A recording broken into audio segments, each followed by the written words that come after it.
¿Qué tal? Buenos días, mi nombre es Raúl Rojo. El día de hoy vamos a entrevistar a Jaime Cobian, quien pues es activista de la diversidad sexual desde hace más de 30 años. Él es oriundo de la ciudad de Guadalajara, Jalisco, y vaya, pues tenemos aquí todo un montón de experiencia que el día de hoy nos va a compartir. Me gustaría comenzar porque te puedas presentar. Hola, muy buenos días. Su servidor soy Jaime Cobian Zamora, un joto más en este país. Buenos días, Jaime. Buenos días. Bueno, de este lado tenemos a Alfredo Burgos, que nos está apoyando con la cámara. Y vaya, Jaime, platícanos más o menos a qué te dedicas. Bueno, me dedico la mayor parte de mi tiempo, pues tengo mi trabajo, pero también me dedico en cuerpo y alma a lo que es el activismo por los derechos de la comunidad lésbico, gay y transexual en mi estado y en este país.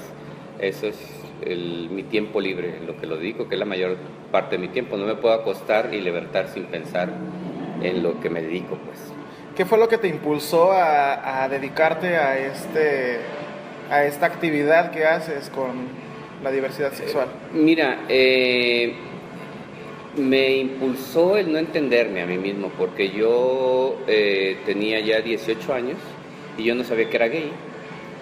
Sin embargo, desde siempre tuve relaciones sexuales con personas de mi mismo sexo, pero no sabía que era gay, porque en mi estado, que es uno de los más conservadores de la República Mexicana, definición de joto, no existía la palabra gay, sino que era joto, significaba ser una persona afeminada o que le gustaba sentirse como mujer o vestirse de mujer. Entonces yo ni me sentía mujer, ni quería ser mujer, ni nada. Entonces mis prácticas sexuales pues no tenían nada que ver.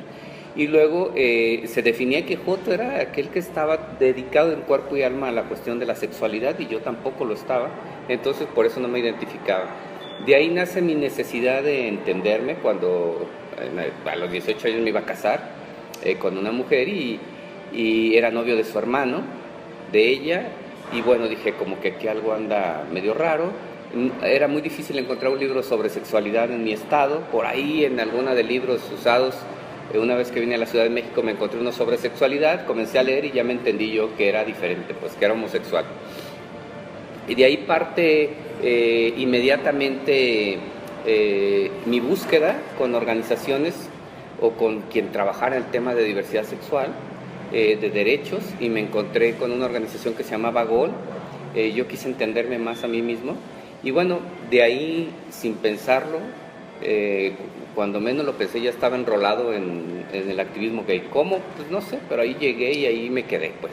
Y desde entonces para acá comencé a ver la discriminación con la que vivíamos, la discriminación de todo tipo, ¿no? Y en 1984 nos alcanza la pandemia del SIDA y bueno, me quedo ahí me quedo metido y hasta ahorita. ¿Por qué? Pues no sé, ¿verdad? Siempre digo, en vez me lo cuestiono, pero mejor ni pierdo mi tiempo pensando, simplemente le continúo, ¿no? Ok. ¿Alguna cuestión que tú hayas padecido, sufrido en toda esta lucha? Mira, José Joaquín Blanco, en un libro que tiene, que se llama algo de soñar, no recuerdo bien el título, tiene un ensayo que dice, ¿has visto la mirada de un puto? Ahí nos define efectivamente el sentido de que la gente se acostumbra a la discriminación. Entonces para mí ya no era, no era algo diferente como me trataran. Por ejemplo, cuando yo estaba chavo, al grito de puto te cubrías inmediatamente la cabeza, porque después de puto venía un botellazo, o te echaban el carro encima, o te tiraban de balazos, o te apedreaban, te tiraban una patada. Entonces te acostumbras a la discriminación. Entonces mucha gente de mi edad o más reciente, no tan jóvenes, o de las colonias marginadas, como lo menciona José Joaquín Blanco, pues estamos acostumbrados a la discriminación y lo vemos como algo normal, pues, o sea, ya no diferenciamos entre si es discriminación, no, simplemente es parte de tu vida. El asunto es cuando comienzas a entenderte, a construirte socialmente, a construir tu identidad, individual y tu identidad social, y entiendes que el Estado tiene que ser protector y garantizar tus derechos. Y comienzas a entenderte y a construirte y entender de que pagas impuestos igual que los demás, que hay muchas cosas que haces igual que los demás, entonces ¿por qué el Estado no te garantiza derechos? Y de ahí, partiendo de ahí, bueno, pues las cosas comienzan a cambiar, a ver que esa discriminación, esos ataques, pues no deben de ser tan vistos de manera tan común, pues, sino que tienes que comenzar a luchar para hacer las cosas diferentes, pues. Pero eso cuesta mucho trabajo, ¿no? Primero entenderte como chavo, que ser gay no significa solamente tener relaciones sexuales. Entenderte que como gay, en un cambio que no se ha dado cultural, puedes construir una familia. Y eso tiene que ver luego con cómo te relacionas y con quién te relacionas. O sea, esto es un cambio cultural que se tiene que dar, ¿no? Porque pues, tus papás no te preparan y te dicen, mijo, tú vas a ser jotito y tú va a venir el príncipe azul y tú tienes que enseñarte a cocinar. No te dicen eso. La heteronormatividad te marca que tú eres hombre, te tienes que preparar para ser el fuerte, para no llorar, para no quejarte, para mantener una familia y para tener hijos. Y pues es el enfrentamiento que tienen psicológico los chavos, porque no saben que pueden construir una familia y que tu base como gay es solamente la sexualidad. Entonces la discriminación se te hace algo de lo más común, y el principal factor de discriminación social es tu propia familia. ¿Por qué? Pues porque tu familia no, por ignorancia o por miedo o por prejuicios que ellos mismos tienen, no quisieran que su hijo fuera gay, pero más por miedo, entendiendo que el miedo que tienen es lo que ellos han hecho con la gente gay, y que ellos mismos van a tener en su hijo alguien que va a decirle o hacerle todo lo que ellos hicieron. Y entonces es el principal miedo de la familia. Y bueno, el principal miedo social, ¿cómo le van a decir a su vecina, a su prima, a su familia? ¿Cómo le van a contestar cuando le digan, oye, ¿y qué onda con tu hijo? ¿Cuándo se va a casar? ¿Va a tener hijos? ¿Qué les va a decir? Pues el miedo de decirle, bueno, pues mi hijo es gay y su novio es fulanito de tal. O sea, son un montón de miedos y un montón de cosas que se tienen que hacer haciendo un cambio cultural, pues. Y es a lo que yo de chavo pues no lo entendía, ¿no? No lo entendía porque socialmente pues te digo que los gays somos solamente, o lesbianas solamente somos entes sexuales. O sea, no estamos construidos para otra cosa. Y si tú no te identificas como un ente sexual, pues entonces dices, ¿en dónde encajo yo, no? Por eso vemos tanta gente que se tiene que casar y que posteriormente descubre su homosexualidad, ¿no? O cosas de ese tipo. ¿Quiénes fueron tus principales apoyos para toda esta lucha que has hecho? Mis principales apoyos pues fui yo mismo, ¿no? Porque en esto no hay quien te apoye, absolutamente nadie. O sea, en veces tus amigos, pero te digo que en veces porque también mucha de la gente de la diversidad sexual busca un escape en un sector organizado. O sea, por ejemplo, yo soy gay, busco con quién identificarme y vivo con ellos en el clandestinaje. Pero si salgo de ese círculo con mi familia, y si te veo yo en la calle ni te saludo, porque yo creo que tú eres muy afeminado, mi familia me va a cuestionar por qué estoy hablándole de un afeminado, o cosas de ese tipo. Entonces en esto estás tú solo, o sea, lo tienes que entender como somos los gays somos solos, pues, o sea, hay cambios sociales para construcción de una familia, pero antes sabías que eras solo, que si te agarraba y te metía a la patrulla al bote, por cómo eras, por cómo parecieras, pues no iba nadie a sacarte, pues, o sea, ibas a buscarle, y si algún amigo tuyo vivía la misma libertad que tú, pues a lo mejor él se hacía cargo de ti, ¿no? Por eso la cuestión del SIDA en los años 80 es invisible, no hay estadísticas, qué pasó, cuántos murieron, quiénes fueron, por esa invisibilidad que teníamos y que tenemos actualmente, por esa discriminación acerca de las pandemias como el VIH-Sida, ¿no? Entonces siempre estás solo, o sea, sabes que siempre estás solo, y estés en el estatus social que estés, porque vas a subir la misma discriminación que uno que esté en la miseria total o que un gay que esté millonario. La discriminación va a ser igual. Entonces siempre estás solo. ¿Cómo fue que fundaste Códice Guadalajara? Bueno, mira, Códice, bueno, yo estuve en el primer grupo gay que hubo en Guadalajara, que se llama Grupo Orgullo Homosexual de Liberación, en un estado conservador. Sufrimos toda la discriminación habida y por haber en el estado y en la organización, a tal grado que había una homofobia de estado institucionalizada. En el 1990 hubo más de 176 asesinatos a la gente de la diversidad sexual ahí en Jalisco, y llegar a institucionalizarse por el Estado, permitir que se pintaran bardas que dijeran haz patria y mata un puto, Jalisco nunca será acidoso, y cosas de ese tipo, ¿no? Entonces, pues, ya se me olvidó que me preguntaste. Sí, o sea, ¿cómo fue que fundas Códice? Bueno, y entonces, posterior a eso, pasaron las primeras elecciones en 1982. Esas elecciones tuvieron que ver con los primeros candidatos gays visibles. Esto fue un cambio importantísimo para la comunidad gay de este país, lésbica y transexual, debido a que tuvieron otra visión los políticos y la sociedad acerca de la gente de la diversidad. Salieron la gente de la diversidad hacia la participación política, se visibilizaron de otra manera. Yo lo entendí así, entonces por eso en 1982, pues también, aparte del activismo social, me dediqué al activismo político, intentando hacer cambios en los partidos políticos, y esto nos llevó a la construcción posteriormente en el año 2000 de células en el país que tuvieran que ver con la diversidad, tratando de cambiar los esquemas de los partidos políticos en el tema de diversidad sexual. Después de las primeras candidaturas de 1982, los partidos prostituyen las candidaturas, ya que la gente que ponían de candidato no era propiamente gente preparada con una agenda, con un tema. Entonces ellos solamente buscaban a alguien que les pareciera afeminado, lo bastante afeminado para que políticamente o mediáticamente fuera visible y dijeran que era un partido que tenía apertura y tenía candidatos de la diversidad sexual.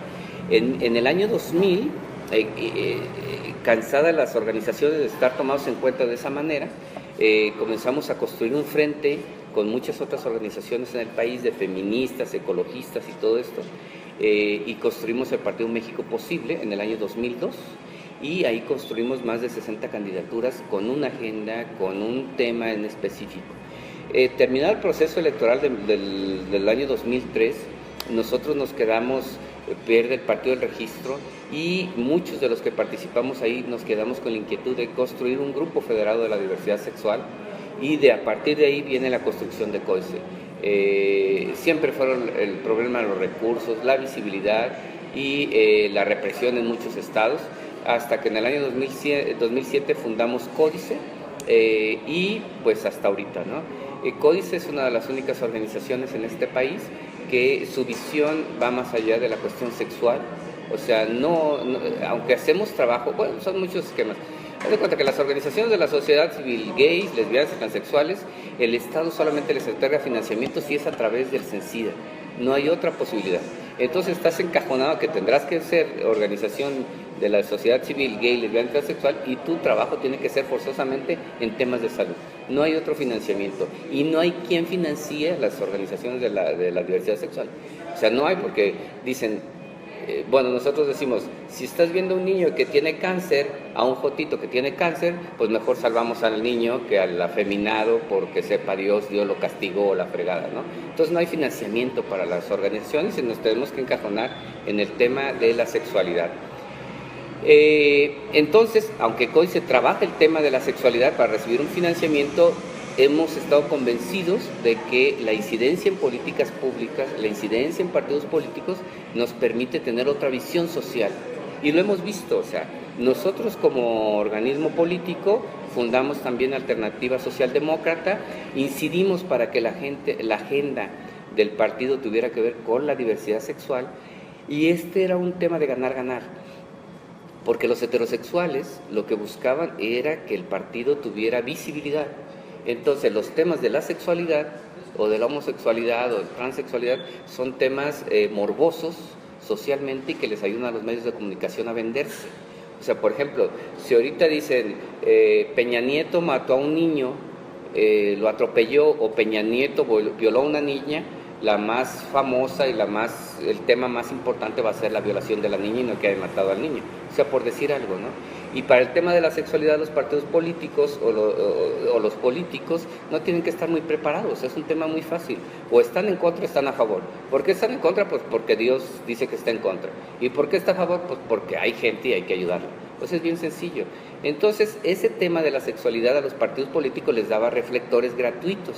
Y bueno, nosotros, siendo pragmáticos, pues nuestro interés es hacer un cambio cultural y poner en la palestra social los temas de derechos a los sectores de la diversidad sexual. Entonces, por eso, en esta alianza con estos partidos, pues se hacen propuestas políticas que tenían que ver en un principio, con una ley de sociedades de convivencia para permear en la sociedad sobre los derechos de las gentes de la diversidad sexual. Esta agenda de derechos sobre los sectores de la diversidad sexual es una agenda de las organizaciones de la sociedad civil que nos metemos a los partidos políticos. En México posible, en Democracia Social y en Alternativa Socialdemócrata. En Alternativa Socialdemócrata hacemos una alianza con los candidatos más fuertes en apoyarlos y meter la agenda de la diversidad. Si hubo una candidata a la presidencia de la República que tocaba el tema de diversidad sexual en el 2006, no era gratuito, tenía que ver con todo esto, con la visibilidad. Y los que entendíamos que es muy importante la visibilidad, nos metimos a dar la confianza para que esto sucediera, aunque habría otras organizaciones que dicen que el tema de los derechos de la diversidad sexual es un tema de un grupo solamente, que es el tema de pares, ¿no? Y bueno, pues en esta discusión se logró el tema de la ley de sociedades de convivencia, posteriormente se propone el matrimonio entre personas del mismo sexo, se gana esto y se gana la adopción. Entonces, esto permite la discusión a nivel nacional que nos ayuda a hacer un cambio cultural. Nos ayuda a hacer un cambio cultural mediáticamente, pues. Hoy en día, por ejemplo, algo muy interesante es, me platicaban unos maestros en una zona marginada de la República y me decían que el otro día se le presentó ahí una discusión entre unos niños y que unos niños es de estas escuelas integrales que tienen primero, segundo, tercero, cuarto, quinto y sexto en el mismo salón, y que entonces un niño le preguntaba, oiga, maestro, fulanito es gay, y le dice, ¿y por qué es gay? Bueno, pues porque, pues no sé, y les pregunta a los niños, oiga, ¿y quiénes son los gays? Y uno le contesta, es que los gays son aquellos que besan a los hombres. Y el maestro le dijo, a ver, ¿tú le das besos a tu papá? Sí. Entonces no eres gay. O si eres gay, no soy gay. Bueno, entonces eso no te hace gay. Y luego otro le dice, a ver, ¿quién es gay? Otro le dice, bueno, gay es aquel que se acuesta con un hombre. Y le dice, a ver, ¿y ustedes no son cuántos hermanos son en tu casa? Pues como 8. ¿Y no duermen en la misma cama todos los hermanos? Sí. ¿Y eso los hace gay? No, pues no. Y así pues varios cuestionamientos, hasta que un niño, otro niño se levanta y le dice, maestro, yo sí sé que es gay. Y luego el maestro le dice, a ver, tú explícame a ver qué es gay. Gay es aquel hombre que se puede casar con otro hombre. Mira, eso sí es cierto. Pero son niños que están en primaria. Entonces, quizás para el maestro era algo, pues, una anécdota común y corriente. Pero para mí no. Porque están discutiendo ya no si es puto, si es joto, si es afeminado, sino que es gay. Es una palabra más amigable y es un entendimiento social más amigable. O sea, ya no es una palabra con discriminación, como puede ser joto, puto, sino es una discusión sobre quién es gay, ¿verdad? Y en un entendimiento de los niños de no estar agrediendo a otro gay, sino para entender ellos mismos qué es. Entonces, si esto ha podido permear hasta zonas tan marginadas, pues entonces quiere decir que en las metrópolis el cambio social es muy importante el que se ha dado. Excelente. Y dime cómo te surge esta idea de poder o de querer escribir un libro. Bueno, mira, yo no quería escribir nada. Esto era un asunto de consumo propio, porque me preocupaba saber dónde habíamos estado los gays. O sea, porque información solamente de la gente de la diversidad sexual aparece hasta los años 70. Aparece en los años 70 en las revistas que discriminan, o sea, en las revistas amarillistas como Órbita, como La Alarma, Alerta, y se comienza a partir de los años 70 a hacer todo un esquema a través de medios de comunicación impresos y medios visibles y radiofónicos acerca de la gente de la diversidad sexual. O sea, siempre el primer impacto y el crecimiento de la cultura homofóbica partió de los medios de comunicación. ¿Cómo? Bueno, en un principio, en los años 20, 30, como una duda social, y en los años 60 y 70 como una cuestión de señalamiento. Entonces, son los medios de comunicación impresos los que nos comienzan a dar el esquema. Lilos, raros, asco de mujercitos, esos son los temas. Y entonces, yo que estaba en esa época decía, bueno, y antes que esto no hubo antes, o sea, pues, ¿dónde estábamos? ¿Nos trajeron los ovnis o qué pasó, no? ¿Dónde andábamos? Entonces, yo me pongo por necesidad a investigar, porque en mis discursos yo siempre decía, bueno, forzosamente los homosexuales, lesbianas y transexuales estuvimos en la independencia de México, estuvimos en la reforma, estuvimos en la construcción de nuestro país. Afortunadamente en muchísimos años no hubo nadie que me dijera, a ver, ¿en dónde? ¿En dónde dice que estuviste? O sea, no, pues eran igual de ignorantes a mí y pues yo no tenía que aclarar nada, pero siempre tenía yo esa duda. Entonces, esta investigación tardé 19 años en hacerla. Comenzar a buscar cómo, dónde, cuándo comenzábamos a aparecer los gays. Y bueno, pues me topé que en 1810, me topé con la Santa Inquisición, cómo quemaban a gente, cómo eran los primeros castigos para los sodomitas, para los nefandistas, cómo se construye la heteronormatividad a partir de los reyes católicos. En 1492 hacen un decreto que se llama Decreto Nefando y que comienzan a castigar la sodomía. La comienzan a castigar porque los españoles o los, lo que podemos entender como hoy como españoles, van a invadir Turquía o tienen sus pleitos con los turcos, y los turcos y los españoles en determinado momento pues de soledad o de gusto pues tenían relaciones sexuales, y entonces los reyes se enteran de que algunos príncipes que iban a la lucha tenían relaciones sexuales con moros, y allá un negrote de costa sabroso, pues digamos, y los de acá, los españoles chaparritos acá, pues imagínate, se le dejaban ir, ¿verdad? Y entonces decían los reyes que cómo iban a permitir que un príncipe fuera sodomizado por algún musulmán chingón, pues a lo mejor, ¿verdad? Pero por un negro, pues peor cosa. Entonces, prohíben el pecado, le llaman pecado nefando, y solamente va hacia esa estructura social, pues hacia la gente que tenía dinero. Los que no tenían dinero, pues ni les importaba. Entonces se comienza a construir, cuando vienen los españoles a América, que fue Fray Servando, Fray Bartolomé de las Casas, el primer obispo, los primeros conquistadores que vinieron con frailes, Fray Juan de Zumárraga y algunos otros, traen esa idea, porque ellos nacieron ya cuando en 1492, ellos ya tenían como 15, 18 años, y entonces están en el asunto del castigo al nefandismo. Cuando vienen a América, que ya se meten al país, pues que en 1932, 33, 1531, 32, 33, pues se comienzan a topar con que en México es muy común el nefandismo. Entonces, el castigo que había en España era de que si tú eras nefandista, pues primero te apaleaban, te agarraban, te apaleaban, luego te entregaban al obispo, y el obispo te quemaban en la plaza. Te ahorcaban y dejaban tus restos que se quedaran ahí hasta que se pudrieran y desaparecieran, porque estaba prohibido tocar los restos de los nefandistas. Posteriormente, como que nace la primera Comisión de Derechos Humanos y dice, pues no frieguen, ¿cómo los dejan ahí? Se ve re mal, viene el turismo, yo creo, y se ve mal, y bueno, deciden ya no dejarlos ahí, sino quemarlos. Y así sucesivamente, ya decían, no, pero cuando se los están quemando gritan mucho, mejor ahórquenlos primero, sean más civilizados, los ahorcaban y luego ya, así. Bueno, así nace pues el castigo hacia esta gente. Y bueno, yo me comienzo a enterar, pero cómo lo comenzamos a ver reflejado en nuestra cotidianidad, dónde estuvimos, y a entender que para la sociedad en aquel tiempo ser sodomita o nefandista, lo que podemos entender como gay, implicaba solamente un acto sexual, no un acto social de dos personas que podían amarse, no, solamente la sexualidad.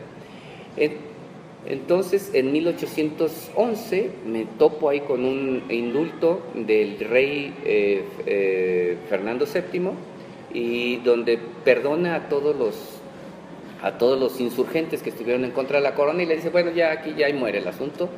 Hoy lo que tenemos que hacer es perdonar a todos, pero no voy a perdonar a aquellos voy a perdonar a los que han matado, destazado niños y desarrollados, no hay problema, pero los que no voy a perdonar es aquellos que hubieran cometido en la guerra el pecado de sodomía. Entonces quería decir que los soldados habían tenido relaciones sexuales entre personas del mismo sexo. Y luego Morelos, en 1814, manda un indulto, así como que hace un copy-paste de lo que manda decir el rey, y pone lo mismo. Dice, bueno, vamos a perdonar a todos los españoles que estuvieron en contra de la insurgencia, y no vamos a perdonar a aquellos que hayan cometido el pecado de sodomía. Y desde ahí para acá viene la independencia. Los primeros medios de comunicación, en este caso no había en México, no había papel, no había imprentas, y entonces en 1833 uno de los primeros periódicos que me encuentro es El Mono, así se llamaba, un periodiquito de la época, y nos habla de ahí de que dice, pues aquí me encontré en la calle unos afeminados, de los que aquí el vulgo les dice jotos.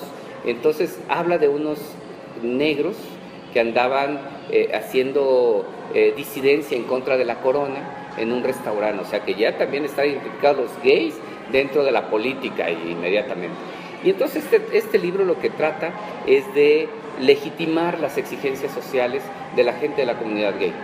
¿Cómo? Pues si estuvimos en la independencia de México, si estuvieron la gente de la diversidad en la construcción, en la reforma, en la revolución, ¿cómo a la hora de dar derechos hemos sido desiguales? En 1860, por ejemplo, hay un gobernador de un estado que dice que tendrían que hacerse nuevas cárceles. Este gobernador es nombrado por Maximiliano, y dice que pues se tienen que hacer las nuevas cárceles, y que en estas nuevas cárceles tendrían que haber un espacio especial para la gente afeminada, que tenía que cuidárseles de cómo hablaban, de cómo se vestían y las señas que hacían. Posteriormente Benito Juárez manda un decreto en donde dice que toda la gente de las cárceles tiene que ser liberada para mandarlas a la lucha en contra de los franceses, y a partir de ahí sabemos entonces que los afeminados estuvieron en la guerra de reforma. Lo malo es que cuando se gana la guerra, dice Juárez que perdonará a todos, menos a aquellos que hubieran estado en la cárcel por el pecado nefando, por el delito de sodomía. Y entonces dice, bueno, si no te mataban los franceses, te mataban otros. Entonces la estructura de este libro y el consumo mío era para saber todo eso. Y era un consumo mío como personal. Decía, bueno, pues me costó mucho trabajo averiguarlo y investigarlo, y me costó mucho dinero investigarlo también. Entonces mi consumo personal. De ahí alguien me dijo, oye, pero pues no deberías de ser así, pues publica algo, ¿no? Publica todas tus notas. Y bueno, pues decido publicarlo, pero pues a nadie le interesa. Comencé 2 años de andarle buscando el modo para vida de que alguna editorial se interesara o alguien se interesara en la publicación, y pues nadie se interesó. Por ahí una editorial me dijo, bueno, pues sí se lo puedo editar, pero salvo que le quite la portada y que le quite el título. Y le dije, no, pues no, realmente es la esencia del libro, ¿no? Porque la esencia del libro, y en un cuestionamiento de que me dicen, ¿por qué dice joto? Porque la primera palabra que nos dicen a la gente afeminada cuando uno está chico, con lo que yo me topé o con lo que mucha gente se topa, es, en México te dicen pinche chiquillo joto. Cuando te ven afeminado, sin siquiera el niño saber para qué sirven los órganos genitales más allá de orinar. Entonces es la primera impresión que te toma. Entonces la idea es de que quien quiera saber qué somos más allá de los jotos y dónde hemos estado, pues que los consulte. Entonces este libro trata de legitimar nuestras exigencias sociales de derechos. Por eso pues yo lo publiqué, yo con mi lana lo publiqué, con mi lana lo han dado sacando a todo el país, y bueno, no existe otro en este país, por lo menos publicado o hecho como este. Me costó mucho trabajo porque la lengua el lenguaje español, el lenguaje en México y en América Latina es muy rico, muy cambiante. Y entonces, así como vemos la evolución de güey a güey, o sea, en menos de 100 años ha tenido una evolución. La primera palabra para discriminar era buey, era un lenguaje del AMPA, pues.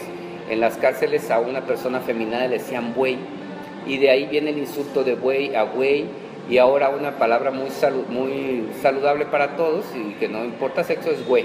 En eso terminó. Entonces, eso es el lenguaje también de discriminación para los sectores de la diversidad sexual. Tuve que entender cómo nos decían en 1490, en 1600, en 1700, en 1800, cómo nos decían para poder encontrar las notas periodísticas que me ayudaran a identificar determinada cosa. Por ejemplo, yo digo, pongo uno de las virtudes o de los dones de la gente de la diversidad sexual es que con la sola mirada o presencia hemos desarrollado el sentido de identificar a otra persona gay sin que me diga que es gay, o sea, o que simplemente va a poder tener una relación sexual contigo. Entonces sales, ves qué onda, mi hijo, así sin decir nada y ya sabes qué onda. Y es igual. Entonces, cuando yo veía una nota periodística en un periódico, decía, aquí hay algo que tiene que ver con la diversidad, no entiendo las palabras que me están diciendo, pero sé que hay algo. Y entonces este don que tiene uno le llaman popularmente ojo de loca, no se equivoca. Entonces ese mismo aplicaba yo en mis investigaciones, este ojo de loca que no se equivoca, veía la nota y decía, aquí hay algo que me va a ayudar a dar con la nota. Y bueno, publico 230 motes desde 1490 hasta el año 2000. O sea, ¿en qué periódico, cuándo se dijo y cómo decía? Que viene como Lilo, Buey, León, Afeminado 41, Joto, Barbilindo, Puto, o sea, un montón de motes que a lo largo de más de 200 años, más de 400 años nos han estado diciendo. Y eso era importante. Entonces, este libro viene siendo como una viejita que corría aquí en la Ciudad de México, que se llama Doña Chayito, no sé si la llegué a que era una viejita como de 100 años que corría en los maratones en otras partes del mundo y que diario ganaba. Dicen, oye, pero pues ¿a poco tan fregona la viejita? No, le hace que en su categoría es la única, así es que bien se puede tardar 15 días en llegar y pues va a llegar primero porque no hay otro. Entonces este libro es igual. Es igual porque no existe una investigación como este. No sé si sea muy buena o si sea muy mala, pero no hay otro. Entonces, ha sido muy bien recibido. Me da mucho gusto porque, nunca pensé hacerme millonario con él. Desde el principio ya sabía que no iba a hacer eso. Pero ha servido de referencia para mucha gente. En las facultades de psicología de casi todo el país me han invitado a todas las universidades a platicárselos, a planteárselos. Muchas organizaciones me invitan a que se los presente, pues porque pueden entender un montón de cosas que tienen que ver con los sectores de la diversidad sexual. Ha sido criticado por la cuestión porque mucha gente de la diversidad se dedica a replicar, a repicar, o sea, como las campanas, oyen un campanazo por allá y acá lo hacen igual. Entonces nos falta preparación y una de mis preocupaciones es que las nuevas generaciones no supiéramos de lo que estábamos hablando. Hablamos de discriminación, pero no saben ni qué es discriminación, ni qué significa, ni qué ley lo prohíbe, ni qué ley, nada sabemos. Y afortunadamente ustedes hace muchos años tuvieron las agallas de decir, yo soy gay, estoy orgulloso de ser gay y con todo lo que venga, ¿no? Y actualmente las nuevas generaciones pueden llegar cómodamente a posicionarse y placenteramente... Y vivir libremente. Pues mira, yo no sé, nunca me han dicho, ¿tú eres orgulloso de ser gay? Pues yo soy gay, yo no sé si soy orgulloso o no soy orgulloso, yo soy gay y simplemente vivo pues como me ha gustado vivir. No sé si la gente se tenga que sentir orgulloso por ser heterosexual o gay, pero yo me he dedicado a vivir, a luchar por lo que pienso, pese a lo que da sus consecuencias, ¿no? Que ha sido consecuencias de amenazas de muerte. Antes era más difícil porque antes te amenazaban y si te andaban matando, pues te agarraban a balazos en la calle o te ponían alguna bomba en tu organización o cosas así de ese tipo. Pero bueno, este libro en la esencia es a llevar información a las nuevas generaciones que entiendan por qué es la exigencia social, por qué exigimos matrimonio, por qué exigimos derechos, o sea, por qué esa igualdad. En un principio, una de las preguntas que me hacías hace rato es decir, ¿cuál es la mejor o la palabra más amigable para los sectores de la diversidad sexual? ¿Se les tiene que decir gay? ¿Se les tiene que decir joto, puto? ¿Qué es lo que se les dice? Pues no se les tiene que decir nada, son simplemente Jaime Cobian, Juanito Hernández, pero tiene que llegar el momento adecuado para que eso pueda exigir. Por el momento, la exigencia de visibilidad y garantías tiene que hacerme a mí decir que yo soy gay también. O sea, que yo exijo, que yo pago, pero que yo soy gay y que me discriminan por ser gay, porque ellos piensan diferente sobre la sexualidad, piensan que yo debo estar, que las cosas de mi cama tienen que ser públicas o que la esencia como persona es mi homosexualidad y no, o sea, ser homosexual y lo que hagas tú en tu cama es lo que tiene que, pues no tiene que contar, sino cómo contribuyas al crecimiento de este país y eso es lo más importante, ¿no? Desde toda tu experiencia, ¿qué mensaje le darías a las organizaciones que actualmente están trabajando con el tema de la discriminación? Mira, el tema de... Bueno, hay muchas organizaciones, en primer lugar, que se preparen. O sea, no pueden salir y abrir la boca sin sentido, pues. Tenemos que saber y conocer la legitimidad que hemos ganado las organizaciones. Antes, por ejemplo, yo me tenía que vestir de mujer para hacer una nota periodística. ¿Para qué? Pues para que fuera una nota amarillista y aprovechando que venían a verme que yo estaba vestido de mujer o que denostaba a alguien, pues podía poner mi idea en los medios de comunicación. Después ya no tenía que vestirme de mujer, pero tenía que hacer alguna mujiganga, me tenía que vestir de cardenal o descalificar a alguien para que los medios vinieran a verme y yo poder legitimar mis luchas sociales. Hoy en día ya no. Hoy en día yo ya no tengo que hacer nada para salir a los medios de comunicación. Hoy soy simplemente una persona que salgo exigiendo un gay, que sale haciendo una exigencia social y no me tengo que vestir de nada. Hoy los medios de comunicación ya han cambiado un poco su lenguaje. Ya no dicen asco de maricón que viene a presentar su libro de joto. O ya no dice los lilos o los mujercitos, ya no. Ahora sí soy Jaime Cobian que vengo a hablar sobre diversidad sexual. Entonces ese cambio social se ha ganado debido a que entendimos que teníamos que prepararnos para hacer una exigencia social. Tenemos que saber de qué estamos hablando. Si yo exijo matrimonio, ¿por qué tengo que estar exigiendo matrimonio? ¿Qué significa el matrimonio en la sociedad? ¿Qué implica un cambio cultural, social y económico, haciendo la garantía de mis derechos como homosexual? ¿Qué modificaciones tendrán que hacerse al seguro social, al ISSSTE? ¿Qué modificaciones y cambios culturales se tienen que hacer? La iglesia, ¿cómo nos tiene que percibir? Todo eso lo tengo que estudiar. No puedo salir, te digo, a repicar algo sin conocerlo. Si hablo de discriminación, ¿en dónde está la discriminación? ¿Cuándo sucedió? ¿Por qué dices que hay discriminación? ¿Qué significa la discriminación? ¿Hay leyes que la castiguen, que no la castiguen? O sea, es algo mucho más complejo que simplemente salir a abrir la boca. O sea, van más allá de un montón de cosas. ¿Por qué? Porque luego si nos atrevemos a salir, pues obviamente que hay mucha gente que nos escucha y que nos quiere escuchar ignorantes y para podernos descalificar.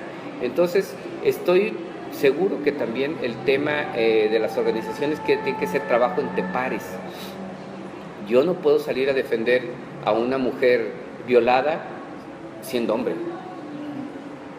O si yo no puedo decir, yo te entiendo, pues porque a mí nunca me han violado. Entonces, igual en el tema de los gays, o sea, cada sector social tiene que ser su propia voz.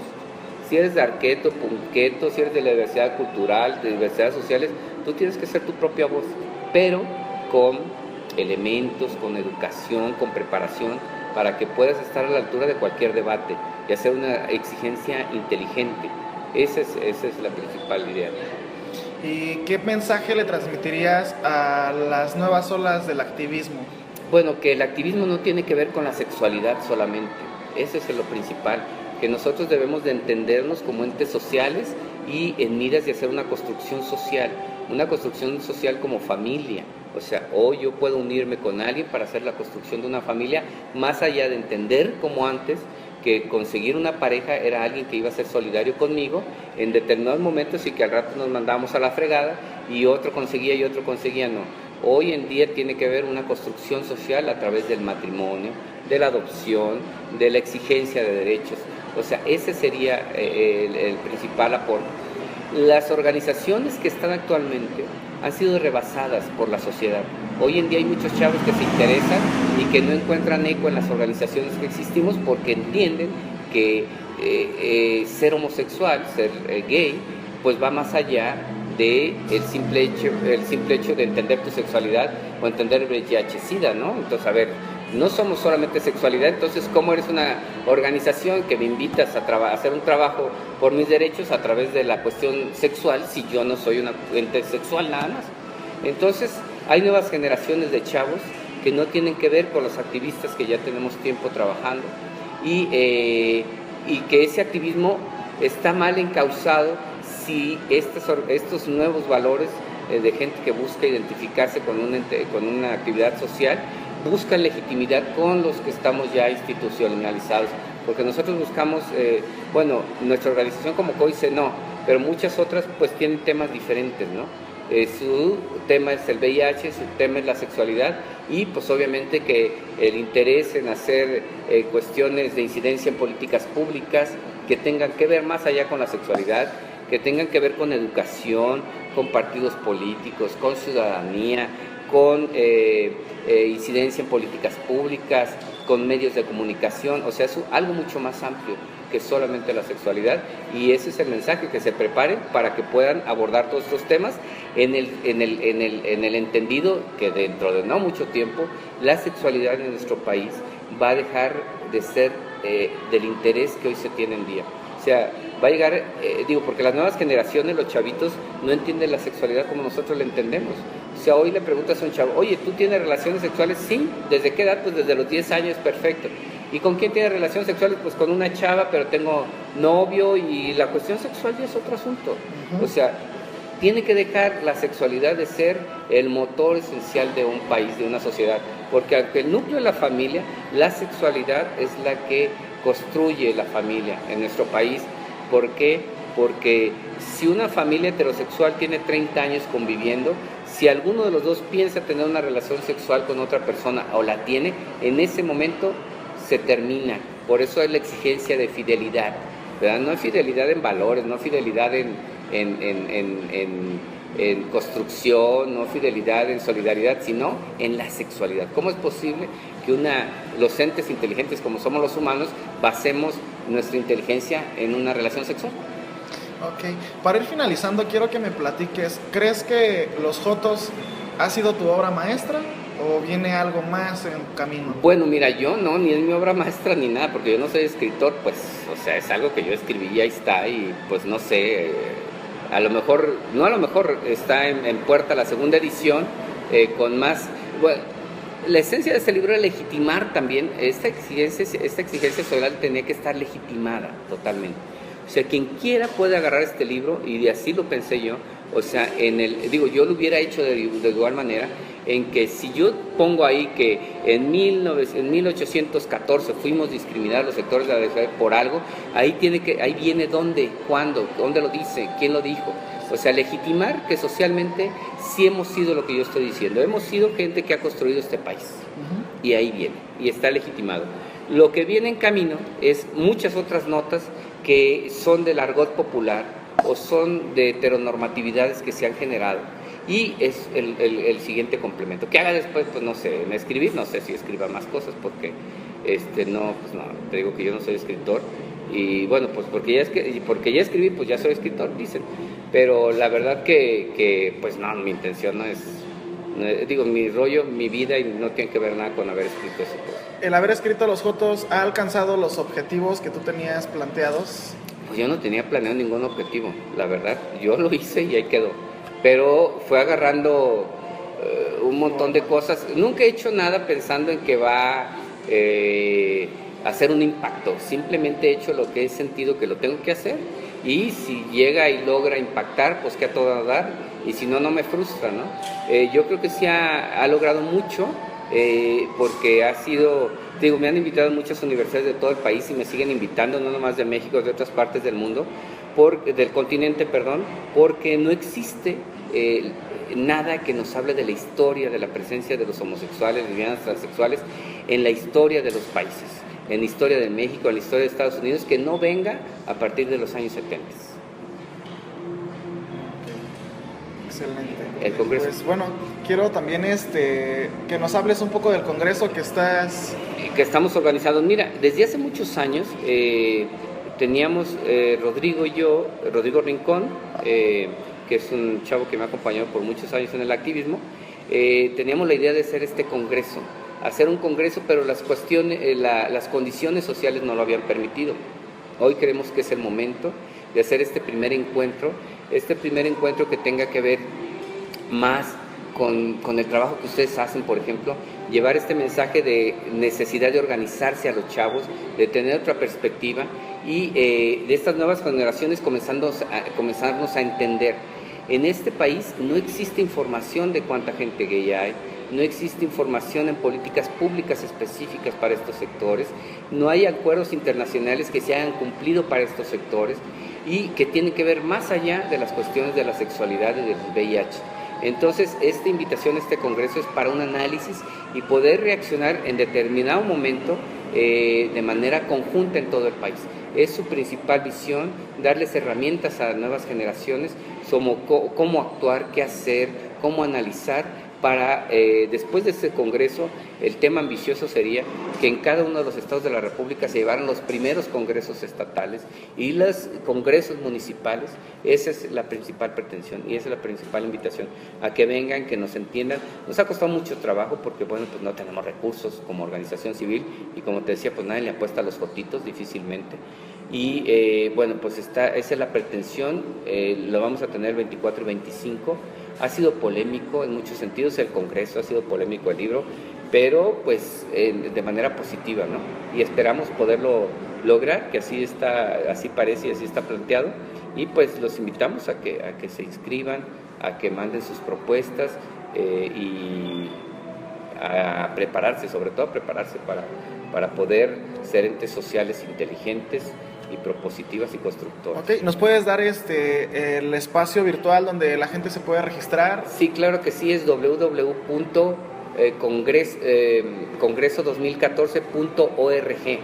Ahí es donde se puede, o la página de Códice, www.codiceconese.org.mx. Excelente, pues a nombre de la Red Internacional de Especialistas en Juventud, te damos las gracias, no sin antes pedirte que nos des un mensaje para los jóvenes que se están sumando a esta causa de decirlo sin odio. Eso es importante, decirlo sin odio. Antes que hablar, tenemos que conocer nuestro entorno, porque quizás las palabras que hoy diga al rato se me reviertan, ¿no? ¿Cuántos chavos no se han descubierto todavía su homosexualidad, su lesbianismo, su transexualidad?